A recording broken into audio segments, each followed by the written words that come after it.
sports are really important vehicles for relationships. We have purpose. We have a why. We bring people together. We connect. I feel like God is our greatest supporter and our greatest coach. Welcome to Rabbi on the Sidelines. This is Rabbi Sherman from Sinai Temple in Los Angeles. This week we are joined by another legend in the broadcasting business, lead sideline reporter for CBS Network. With the NFL, college basketball has covered multiple Super Bowls and college Final Fours.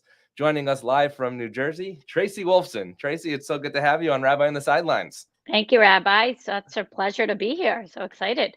Yes, so we followed you over the many years, and actually, as you can see behind me with Carmelo Anthony, a Syracuse guy here, and 2003 was a big year for us. But to watch you on the sidelines is, I would say, not just legendary and insightful, but an amazing inspiration in terms of the stories that you bring to the public audience. And it's much different, I think, than being, in the booth. So let's begin, as we say, from Ma'alin B'Kodesh V'lo Moridin, that we should go up in holiness and not down. Let's start first with your journey into the sports world, and we'll cross that path of faith very shortly as well. So you have said that your job is not typical, and you have said also that when you were a young girl, you looked at the Madrashah in Willow Bay and said, that's what I'm going to do, and you did it. Not many of us get to simply look at somebody and say, I'm going to do it. So how'd you do it? Yeah, as I said, it was not a typical path. But first off, when I was, first interested in sports, I was about 7, 8 years old. I was a tomboy. Not sure if we can use that word anymore, but I still say that's, what I was. I was obsessed with sports. I loved playing with it. I loved watching it. My parents would find me in my room being like, what are you doing? I'd be recording myself. It was a dream of mine since I was about 7, 8 years old. And specifically Willow Bay, because she's a woman, and I couldn't imagine that you can do that as a female. The problem was I had no mentors to look up to in terms of trying to reach out and say, how do I do this? How do I go about it? What is the path I should take? And so I really had to find it myself, and went to the University of Michigan, solely, not only, of course, because it was the best academic school that I could get into, but also I knew I'd be surrounded by big time sports and figured that would be a path. As Syracuse grad, Newhouse is really the way that a lot of people enter the business. I didn't even know about Newhouse when I was, going through my path. I didn't have anyone to ask and say, this is what I'm interested in. What should I do? Got to the University of Michigan, and fortunately, the communications department had some internships, and through that, I was able to get a lot of hands-on, experience. And then I was a runner for CBS when they would come and do basketball games and football games, and really was able to get my foot in the door that way. When I say it's not a typical path, it's because when I graduated, I didn't have a tape. So I had absolutely nothing to show to say, this is what I want to do. But people are like, well, how do we know you could do it? Right. So I basically was a researcher for CBS for a year. I left to go be an agent for a year. I was a sports producer for a year. And then I made a fake tape and I sent it all across the country. And I got one job in Trenton, New Jersey. And fortunately, I didn't have to pick up and move across the country like many do. But I made a fake tape. I got my first job, and that opened up the doors for me to get in front of the camera. So you mentioned about not having a role model in the female world. I've been honored to host one of your mentors, which is Andrea Kramer, on the show as well. But this is what you said when you were interviewed, I believe, last year on a summit by Mark Zumoff from Philadelphia, and the idea of finding a female mentor. About Willow Bay. She was really one of the few women out there that I was able to really watch and learn from and model myself after. There was no cable network for me, and it was really hard to learn from a female and know and just have role models. So I didn't really grow up with a role model that I was able to kind of feed off of and get advice from and say, how do I manage and navigate all of this? So I really did a lot of that on my own until I joined CBS, and Leslie Visser became a huge role model and a huge help to me. But it is completely different. There were, a handful of women back then, and now every time you turn on the TV, you see women covering sports. So, what is your message to the younger generation of females who love sports, who want to be the next, not Leslie Visser, but the next Tracy Wolfson? How do they do it? So first off, find your mentors. I think it's really important. Make your contacts, and that goes really for anyone in any business. Contacts are really going to really help you with the process. They're going to open the door for you. They're going to give advice, and in my business specifically, it's extremely important to have someone you could lean on and ask, Mhm. especially as a woman. I mean, there's a lot of women I mentor who don't even navigate, don't know how to navigate being a woman and being a mother and being on the sidelines and traveling every weekend and leaving their families. And there's a lot that Mhm. goes into that. So I say to a lot of young women out there, I think, and this goes, like I said, for anyone. First off, be very versatile. Understand that there's so many things out there and be willing to kind of, do a little bit of everything till you find your path. And then I think, second of all, you got to know your stuff. You really do. I mean, this is a business where you're going to be challenged every day and scrutinized. And if you don't know your stuff, you will be exposed, whether you are a woman or a male, but I think more so as a female in this business. And the third thing, it's really simple, and just be a great teammate. Don't Mhm. be a diva, be really easy to work with, and, you know, be someone that people wanna work alongside at all times. And I do believe I've had longevity in this business, not because I do a good job. I think that's, of course, part of the reason, but I think also people enjoy working alongside me. People trust Mhm. me. Those that I interview, the coaches, the players trust me. They know that I know what I'm talking about. I'm putting my time, I'm putting my research in.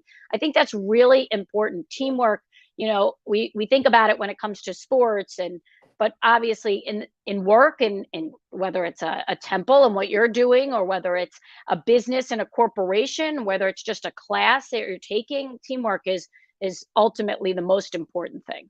So much of what you said, you could be speaking to rabbinical students right now in terms of not just the teamwork, but the scrutinization and what you say really matters in every moment. And not just in the moment, but in fact, with live streaming and every single sermon is now there forever. And so, even though it's live television, it's also archived streaming, which really um, makes you prepare as well in terms of what you want to say and also who your audience as well. So you speak about trust, and not only do the people that work alongside you have the trust, but the athletes seem also have amazing trust in you. You have worked with GOATs, the greatest of all times. And one of those is, of course, Tom Brady. This is an interview that you had with him. And I would love to think about, are you preparing for the moment after the game, even though the game, you don't know what's going to happen? And what does that look like? And this is an interview with Tom Brady. I mean, you doing what you do best. 44 seconds left and you drive 60 yards down the field. Just take me through what you saw on that final drive. We made some good plays. Cade made a great catch up the seam to start the drive. Scotty made a few. Then we got in the end zone. Mike got the PI, and then great call by Byron. So it was a great win. Way to go, baby. It's not just about the words that they say, but it's about the actions that are happening that you can't even expect. Take us to the post-game moments, because you can't prepare for the last second thing, and then all of a sudden you're on live. No, you can't. You could go in, you are prepared, right? But you can go in with some ideas of how you think it might turn out and what you might ask and what the line of questioning may be. But ultimately, that's all going to go out the window, especially when you have a game like that. And so, I really go in, again, it goes back to really knowing the game. You really have to be in tune with it, what happened, the ebbs and the flows, the pinnacle moments of those games, being able to pick those out and reference those back. And Mhm. I always go into a post game interview, and it's kind of like a routine for me. You're going to ask about that pinnacle moment, or that game changing play, and what happened down the stretch, and then you're going to basically talk about maybe a specific player, maybe the play of Tom Brady, or it might be a play of a quarter. I think following up that, I probably did ask about a specific receiver or the defense and how they played. And then afterwards, you're going to kind of do a general wrap up question, in a sense of maybe looking forward, or what does this do to the team, or how did this help you in your standings? So you really go in with an idea, but you never know how the game's going to play out. And especially, certainly, those moments when you have those last second wins, or those drives down the field, or a game, a shot at the buzzer. You have to quickly formulate your questions. And the key thing is getting the emotion out of the Mm-hmm. players. And to me, that's the best part. My job is really to just tee it up. It's not about how much I know, not about throwing in as many stats as I can. It's about really giving them a good question so that allows them to speak. It shows their emotion and it gives them the platform because ultimately that's what the fans want to see. Actually, it's interesting that you say about emotion. My senior rabbi, Rabbi David Wolpe, always says that when you speak to an audience or a congregation, what they're going to remember is how they feel and not necessarily the words and the facts that you tell them. And so bringing emotion out is really is crucial. And then how do you balance, though? Because sometimes you have to ask, I don't want to say controversial questions, but questions Yeah. about things that might not be the most comfortable. And then you have to go back to them the next time and say, in a beautiful way, you just won a Super Bowl, but they're going to probably remember that last one. How do you build that trust so that they understand that you're both doing your job and it's also what the public needs to hear? It's a great question. And you go back to that trust. And I think when I've covered coaches and players over and over again, they've come to the point after 18 years on the sidelines that Mm-hmm. they do trust me and they know I'm asking what needs to be asked. And I think it's the way you ask it also. There are always those times, and we get it in basketball. Why didn't you call a timeout? This is after, and by the way, I've done a lot of losing interviews too. Right after they lose the Final Four, I have to go do that interview. Those are the toughest interviews I have to do. And, you really do have to, present that question in the right way and at the right Mm-hmm. time. And I always like to give them the chance to answer that question first. And then if they don't answer it, then I ask it. So for example, if down the stretch they didn't call that timeout and you're asking why, and you think that maybe they should have, and that's the rhetoric coming out of the game, what happened down the stretch? Let them say, I should have called a timeout. And if they Mm-hmm. don't say that, then you follow up, was there a thought of taking a timeout there?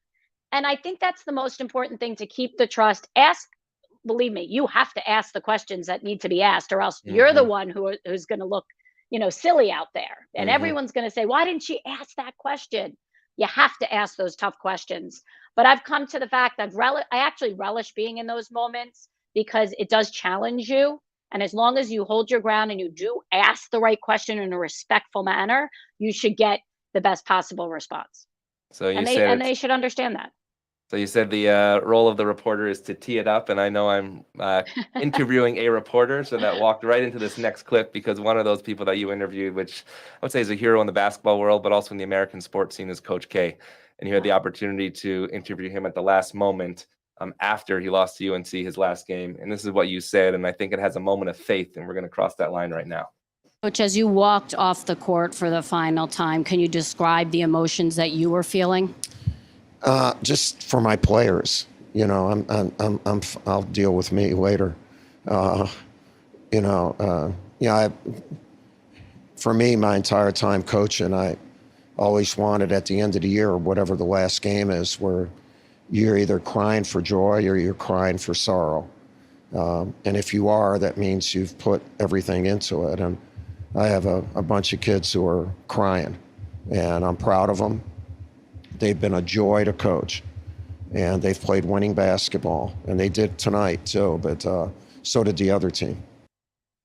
That is such a not only Jewish message, but theological message that basically the book of Ecclesiastes says, we read that on Sukkot, there's a time to cry, there's a time to mourn, a time to dance, a time to cry, a time to laugh. And he nailed it. That locker room, every March Madness, one shining moment is like a Yom Kippur moment for me. That not everybody's gonna cry for joy, but most people are gonna cry for tears. So in that moment of Coach K, knowing that it was the last time you stepped off that floor, I was crying watching you. How do you come up with that moment, and what does Coach K mean to the college basketball scene even today? It was a really emotional moment for me as well. And I'll take you back because I talked about being a researcher for CBS. I talked about my senior year when I was a runner for CBS. One of the opportunities I got as a senior at the University of Michigan was to cover March Madness in the Final Four. I went to New York, I did March Madness, and then I got the opportunity to be in Indianapolis, cover the Final Four. And who was there but Coach K and his Duke team? They didn't win it that year. That was Arizona. But my job was to pick Coach K and his wife Mickey up from the airport. Oh, wow. And so that was the first time I met Coach K. And so our relationship started then, and then to then finally live out my dream, get on the air and have that moment where that's the bookend of his Mhm. career. And Mickey, his wife, when I finally got in the air and she was at a Final Four that I was at, I went over to her and I'm like, Mickey, I don't know if you remember. She goes, "Oh my God, you actually lived, out your dream, what you wanted to do. Wow. Congrats." So I've had a lot of moments with Mike Krzyzewski, been through a lot of his ups and his downs, and followed his whole career and respect him so much. And there's that trust factor again. And, a lot of people are very nervous to interview him or be around him. And certainly in that moment, I knew that moment was going to come. It would Mhm. have been a storybook ending for them to win the whole thing and not have that as so-called losing interview Right. after the game. So I was definitely conscious of when that moment was going to be and what the tone should be and what the question should be. And I'm going to tell you, I thought we'd do one question and let him talk and leave because I Mhm. didn't want to intrude on that moment. He was so gracious and he stood there for, several minutes and allowed me to kind of keep going. And I had to kind of go off the fly there because I didn't know when he wanted to wrap it up, and he seemed like he just wanted to stick around and savor that moment also, and that was a special one. I appreciate you, putting that up there because I haven't seen it Mm. since then, and it brought back a lot of memories, and definitely emotional one for me as well. So it wasn't Ernie in your ear saying, "Tracy, we're done," or keep it going. No, usually a lot of times they just have me record those and they don't Oh, talk to interesting. me or anything. So if I remember correctly, I think that one might have gone directly to the studio, but whatever it was, there was no one in my ear saying wrap Mm. up or next question or ask them about this. I think they just trusted me in that moment, and I I know, and appreciated it. in those moments, even after a loss, you see the humanity of these human beings. And one of those people that I really do look up to and has been a very good family friend of ours is Coach Boeheim. I know with the media, it's a little different sometimes, especially after, thankfully, we won one and got the horse off our back in 2003. But maybe speak of a person like him who I saw him actually as a brother of a special needs individual, what he did for our family and the community, and people like Coach K and people like Roy Williams. Maybe see what humanity have you seen off the court that really even should encourage us to say that sports is not just about what you see on the court, but it's really about making a difference in this world? No doubt. And I think you see that. You see the individuals and coaches and people that they are off the court all the time. And, I don't get a chance to spend a lot of time with these coaches away from the court, but Hmm. I certainly, read and hear and watch as much as I can. And you see whether they're wearing sneakers to raise money for Yep. cancer or My Cause, My Cleats in the NFL right now, where they're trying to bring attention to certain organizations they're involved in. And you can pick out every coach out there that has a cause that they truly believe in. And they are special off the field. You talked about Ernie Johnson and the Hmm. things that he has done and how he's influenced your life and a mentor and a friend that he is to you. And I mean, he's just a perfect example, not a coach, but Human a being. national figure, a personality that does so many incredible things that you wouldn't know because you just watch him maybe on TNT, during those pregame, and postgame shows. So I do think there's so much of that. You bring up Bayheim, and there are several coaches I always get nervous about interviewing. And fortunately, over the years, they've mellowed out with me. But he was one I remember in the beginning, I was so nervous to ask him questions at halftime. And now, in those last few years, he's been great coming over and, just talking and loose. And, again, it's that respect factor and that trust you built over time. I work with Bill Raftery, another Yeah, guy love him. who, the best of the best, salt of the earth. And he's got these relationships with Yep. Bayheim and with Jay Wright. And I can go down the list. And that helps things as well, no We doubt. just got So, to make it clear that Julie Boeheim definitely helped in those aspects with the media. Is that correct? oh, she's fabulous. And what She's the she has best. done in the community with the Jim and Julie Boeheim Foundation, unbelievable and truly a mentor to follow in all the work that we do as well. Yeah, and So I think you're right, Will. And one other thing, I think that they have this platform just like players do, but coaches Mhm. do have a platform also. And I think the fact that, they can take advantage of that. People look up to it and see that they're not just coaches or maybe curmudgeons at times, or guys who are cursing in huddles, but they really do have a life and a personality and a family and a cause off the court, off the field as well. And so another piece of your life outside of the sidelines reporting is your Jewish piece. And you can simply go online and find your commitment specifically to the Kaplan JCC in the Palisades, I believe. Tell us about that Jewish journey first, and then we're going to maybe see if they do intersect and how those intersect in a deep way. Yeah, I grew up Jewish. Both of my parents. I was very interested in the Jewish culture and Hebrew school. I was Reform, went to a Reform temple, but I really loved it. I was passionate about it. I always enjoyed my time in Hebrew school. I love the traditions. Everybody hear that? Tracy Wolfson I enjoyed did. her I was time a in total Hebrew nerd. school.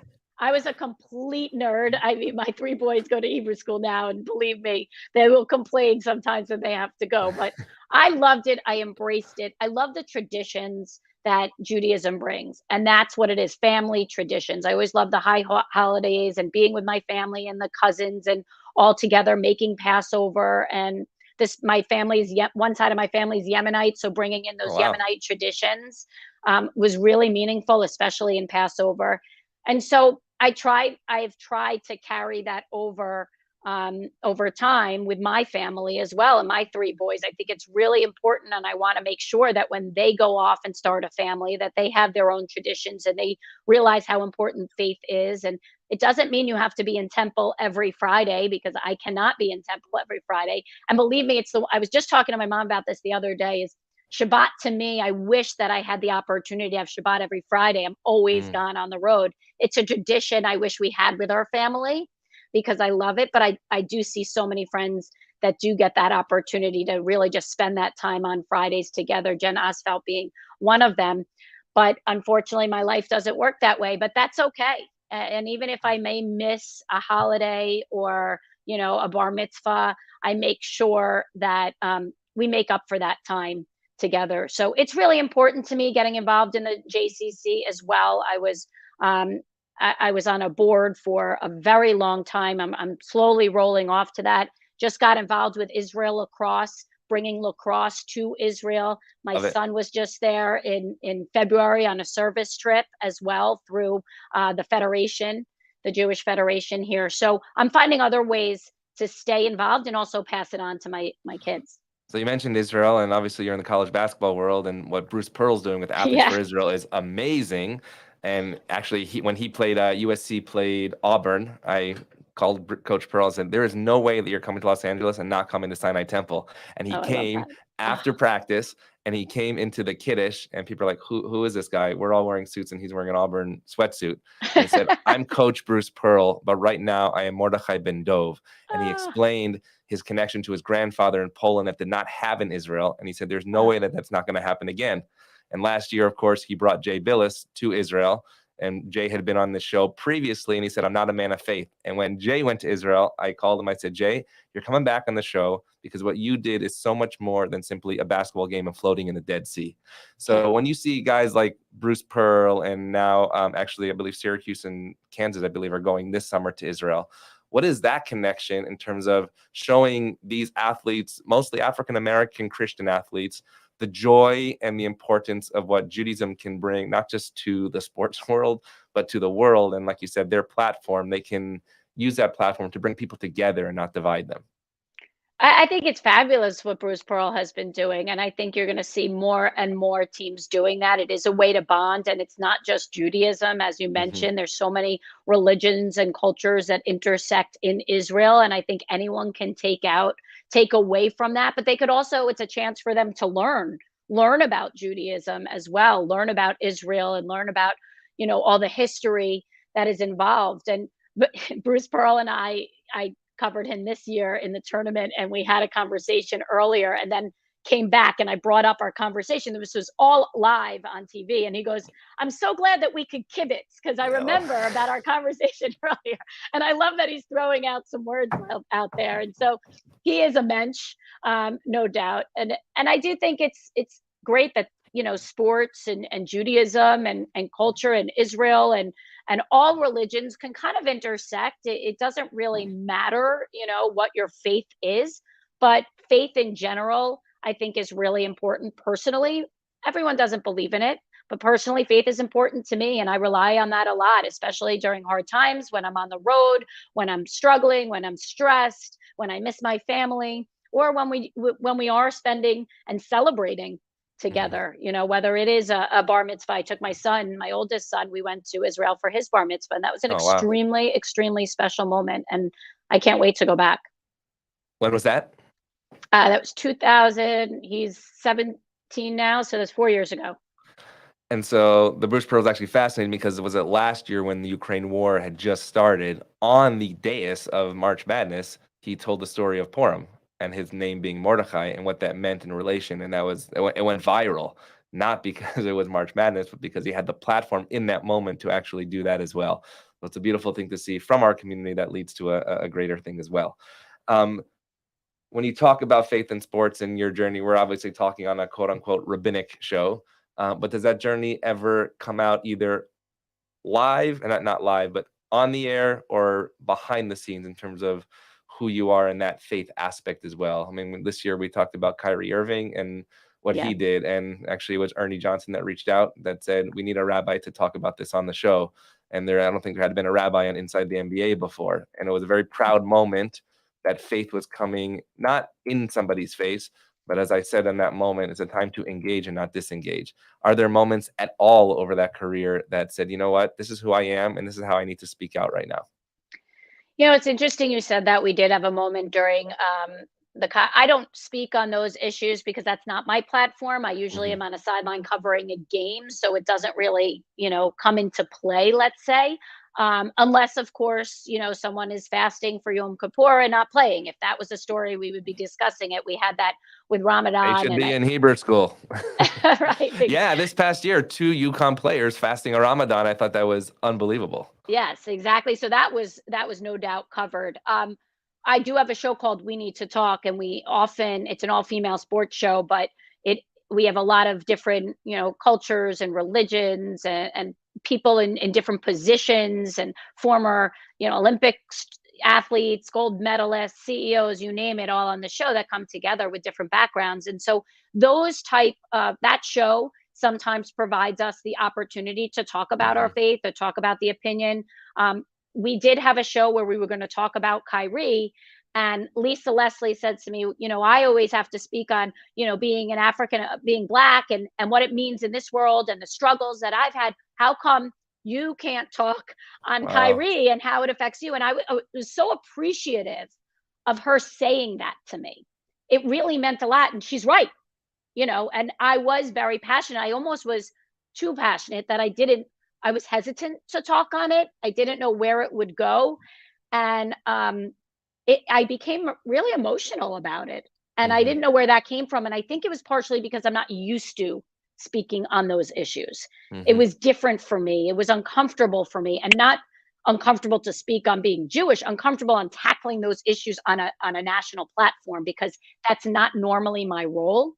And we were ready to tackle that issue. And then with timing, there was going to be something coming out. I think he was speaking with the NBA, Kyrie, that day, and the timing of the show would not have worked if we talked about it at that moment. So we wound up, scrapping that whole segment.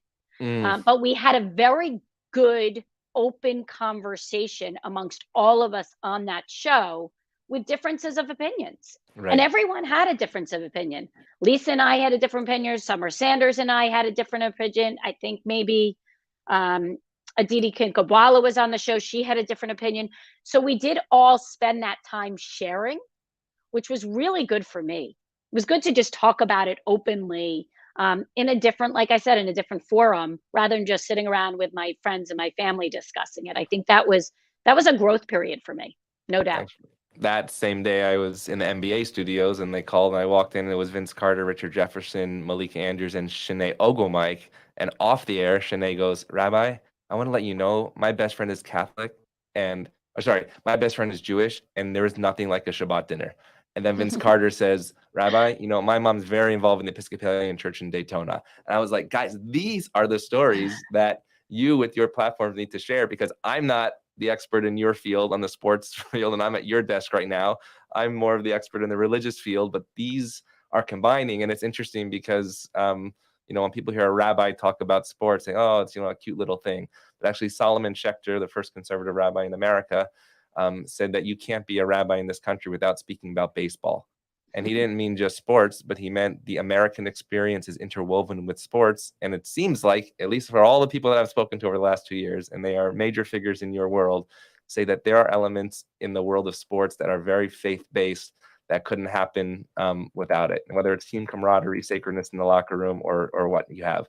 So what avenue or what aspects of faith have you seen in those locker rooms or on those courts, besides simply thanking the Lord above after a win? Because as Dave Sims told me, the guy in left field is often not thanking God for dropping the the pop-up as well.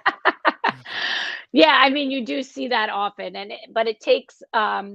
I think there's a lot of pregame prayer, there's a lot of postgame prayer, there's a lot of prayer during practice, but it's not about what faith you are. It's really all coming together, joining hands, doing something together, having a conversation. I think there's a lot of that. And during all this, whether it was anti-Semitism, whether it was the riots, whether it's a black and white issue, there's been so much open conversation in locker rooms, more and more. And I think that's so important, so that teams are on the same page. We saw with Colin Kaepernick how it divided a lot of teams, how everyone needed to come together. The NFL, there was a lot of division going through it at that time, and there still is. And it's just about communication, being open, and whether it means coming together, holding hands and thanking God, or or just finding that time to really get on that same page. I think there are so many intertwined thoughts and ideas between sports and faith, and especially when you're about to go onto a court and you want to believe. Just believe. It doesn't matter what you believe in, just believe. I think that word is very strong. It's thrown out there a lot. But it doesn't mean you have to believe in in God, or a certain God, or your faith. It just means you have to believe. And I think it's a way of getting everyone together on the same page. And we talked about teamwork. We talked about teams. Those teams that are all on the same, in the same belief of their team, like just the same faith of their team. Those are the best. Those are the best teams out there. And it doesn't matter what talent level you have. I see it on the sidelines all the time. If they're not all intertwined, if they're not all on the same page, they're never going to be successful. It doesn't matter if you have the best quarterback out there. But if everyone's not on the same page, it's going to be, it's going to be a really difficult season. And And when you talk about belief and faith in March Madness, a 16 versus 1, if that's not faith and belief with was FAU this year, and St. Peter's last year. Take us through the role of a 16 Cinderella and the role of faith and belief after they win that first game, that they can keep going and going and going. Well, I did the first one when Virginia lost to UMBC. That was the first time a 16 had beaten a 1. And speaking of faith, Tony Bennett is one of the, he is a very faithful, really, believes in the power of prayer. And I remember watching it. He's one of my favorite coaches to sit outside the huddle and watch. First of all, he's the nicest guy on the planet. He really You're is. not the first person to say this on the show. So hopefully Coach Bennett will be on the show shortly. He is the nicest guy. And I felt an immediate connection with him. And you watch him and you could see his belief. You can see his faith. You can see his pride. You could see it. And it just emanates from him. He has this it's the weirdest thing. I tell everyone, he has this aura about him. But in that moment, at the end of that game, it was like the players and him, it was blank. There was nothing there. And I was waiting and waiting and waiting for it. And you didn't see it. There was no one standing up and saying something. It was really quiet. And you can sense, all the momentum had shifted and they couldn't get it back. And so they had faith, that 16 seed UMBC, they had faith. They all came together, even though no one believed. And that's when the number 1 goes down. That's just how it is. And yeah, you continue to have the faith to keep it going. Sometimes it does, and sometimes, the talent and the disparity just catch up to you. But there is, something really special when it comes to that, believing and that faith and how far it can get you, especially in a tournament like that. Well, the biggest thing about that game is made me forget about Syracuse Richmond 15-2 as a little child. So there's some We've all PTSD in been that moment. subject to that. Yeah.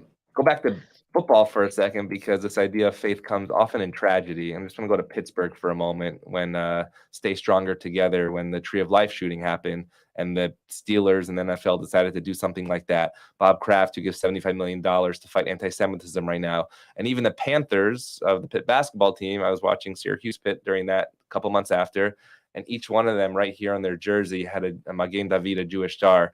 And I reached out to Coach Tim O'Toole, the assistant at Pitt at that time, who had been at Syracuse when I was a kid. And I said, again, same thing. What that small thing means so much more than just this basketball game. So maybe take us back to some of these tragedies, that, or like when I interviewed Dan Schulman and he announced on the air that Osama bin Laden was caught. That these moments of sports when millions of people are watching are often times when world events happen and you and your colleagues are in charge of announcing it to the world. Are there moments of that you have been a part of, and what it meant for you to bring people together in those moments? Yeah, and it's our job to also to bring, the attention to all of these, tragedies, these issues when we're on this public forum, and doing it in the right manner, doing it, unfortunately, we don't have that much time when you're covering a game. It's the one thing that's really difficult, is that you want to dig in a little deep. You want to do an interview, you want to really speak on it, or talk about a story that a player is involved, who might have been involved in the Tree of Life, who might have been involved in a mass shooting, who might have had a cousin or a friend, or who donated a ton of money. It's hard to get those stories out. Usually it comes on our pregame show. It's a great forum for that. We can do that before. We could do a sit down. We can dedicate the time and the attention to it. Bob Kraft has become a really good friend of mine, having, covered the Patriots so many times, especially when Brady was there. And what he's done, I think, has been incredible. Not only he just went on March of the Living to Poland a couple of weeks ago. He really, it is, and I think it's, everyone sees it, So that's they feed off of that as well. And we just went through the same thing with what happened with Damar Hamlin on the sideline, and so I didn't do that game, but I did the next 3 games that followed it, and I was in Buffalo for those 2 games directly afterwards, and it was a lot. It was extremely emotional. It was, a lot of work trying to make sure you convey the right ideas and what's exactly happening, and also showing the support and how the NFL all came together. And I think that's so important with what's going on in our world right now, that sports can all come together. Players can come together, coaches, teams can come together, and during tragedies, during tough moments. And I think that's what's really nice about it, unifying everyone. And it also provides entertainment. And sometimes you just need that. I had Joe Torre on the show, on our We Need to Talk show, and we talked about 9/11 and getting back to play baseball right after. And if you remember, the Yankees were a huge part of that. I was in New York during that year. Yep. He said we just needed it. We needed to do that, for our country. And so I think there's a lot to that too, as the sports world just tries to provide, some entertainment and take our minds off all the difficulties happening in our world right now. No, and some of those stories are just so uplifting. In fact, that was the reason why I did reach out to Ernie, because in 2020 during COVID, he told a beautiful story about Michael, his son of blessed memory. And I reached out saying, you have no idea who I am, but you touched my soul and I need to talk to you. And we became acquaintances since. And even the story this past year didn't get so much attention, but the Steve Fisher's son on the sidelines of San Diego State, who is, as I forgot what the disease is right now, ALS. Yeah. And the first time he traveled, I mean, those stories are what says, you know what, Aztecs all the way. How do you find those stories, and as you said, in that limited amount of time, decide to tell me those stories to say this is really what matters? Yeah. So, basically, first off, it goes through all the research that we do. I mean, you, especially during March Madness, you really don't have a lot of time, because you don't know who's going to win, and you have about 2 or 3 days to regroup, and that Sunday when you get all of your 8 teams, I mean, you have to prepare for 8 teams in 4 days. That's probably the most challenging, but those games, especially during March Madness early on, you want to tell stories because especially a lot of those teams you're not going to see again. They might Hmm. be a 15, 16, 14 seed that you've never even heard of the school. You don't even know where the school is. And they have so many stories to tell. And that's your goal is to, bring, humanize these players and really show what they do off the field and off the, off the court for that matter. And so with Steve Fisher, and I'm a Michigan grad, I know Hmm. him well. I know the story well. I've been involved in, there's a the alumni basketball team at Michigan raises money every year for ALS because of Nice. Steve Fisher and his son. And so they were around us for that whole week. And it was really good that we can figure out ways to get that story. And you have to do it as a team. So Hmm. Jim Nantz is the best storyteller in television. So he might be the one to, start it. And I might be able to add, this is what he's doing on the sideline, while he's a full on coach, by the Hmm. way. And Hmm. it was his first time traveling, but he normally is at home texting and getting information and saying what he's seeing. And so I think you all just work together to try and fit that story in. And if you don't have the time on the sidelines, it's okay to get it done in the booth. That's really the role of the producer, trying to find the best possible way of getting these stories in without taking away from too much of the game. And in basketball, it's such a quick game. It's really hard to find those moments to tell those stories because next thing there's a big decisive three and we missed the moment. Hmm. So you really have to find the right timing of it. But you work together as a team, the guys in the booth and myself on the sideline. And so back to the ordinary to conclude our program today. We're a split synagogue here, and not Ashkenazic and Sephardic, but actually Trojans and Bruins. So how do we deal with that this year? What do you see as UCLA USC transition to the Big Ten with now Bronny and Dennis Rodman's son coming over to USC? What do you see out west for us in the year ahead and the research that you have to do now based on the transfer portal and NIL? That's insanity. So what does the basketball year look like ahead? I know you're just starting the NFL piece. Yeah, I don't know what it's going to be very interesting because again, being a Michigan grad and now having USC and UCLA, which I'm happy that there's the two rivalries. You bring another rivalry, and I think it's going to be great. But the travel, I don't know Yeah, how they're that's long going to all flights. work, especially with students. I mean, it is a lot. And who else? You don't know how many other teams are going to wind up, coming in realignment, Pac-12, Big 12, Big Hmm. 10. What's going to happen? But I do think it'll be fun.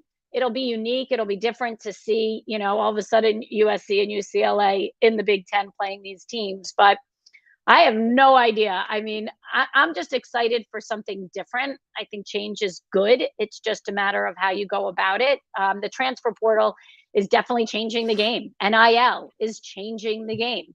And there's a lot of adjustment, especially in college, basketball and football, that needs to take place.